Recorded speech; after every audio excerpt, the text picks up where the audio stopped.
Have you ever wondered how to supercharge your team or your organization's performance?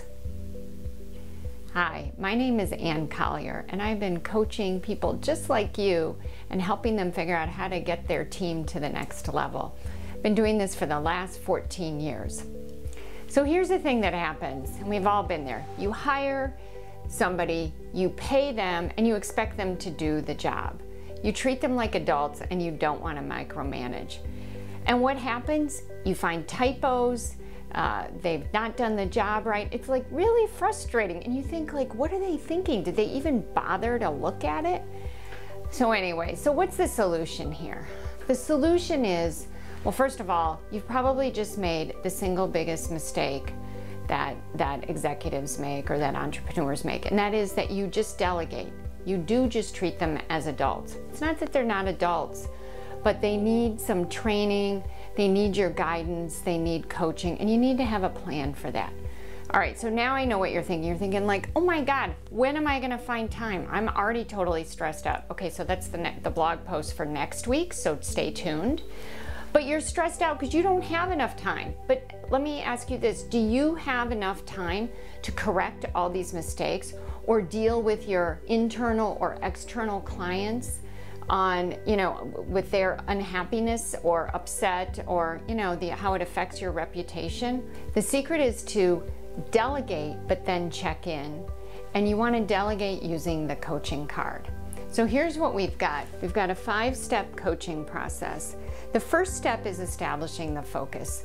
So what you want to do is, this is where you as the manager, as the entrepreneur, set the expectations for what the work product is supposed to be.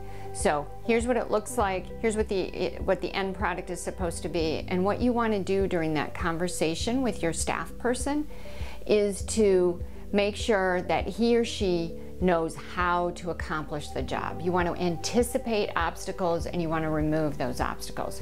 So after you have established the focus, then you switch into coach mode, which means that you're asking questions at each step of the way.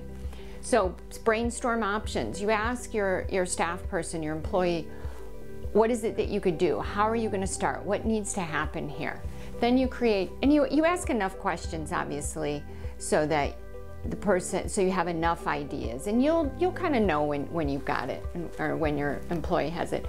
Third, step 3 is you want to create the action plan. So you ask questions like, what are you going to do first? What are the necessary steps? Those sorts of questions.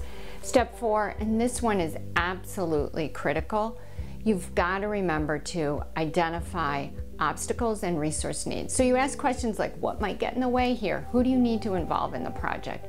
How much money do you need? What kind of budget? What projects do you need taken off your plate? Those kind of questions. Anything that might get in the way of the project being done. You want your questions to be really open-ended so that you get the staff person to be thinking and doing their best thinking and anticipating problems. And then last is review and commit. So with review and commit, you want to make sure that you're on the same page. So again, you ask questions, what are you going to do by when? And then you want to make sure that you follow up. So you ask your employee when you're going to meet to follow up.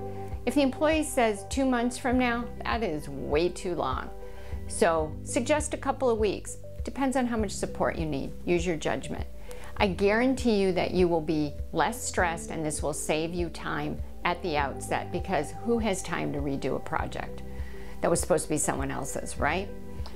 So if you found this helpful, share this video with your colleagues, with your friends, actually with your employees that need help too.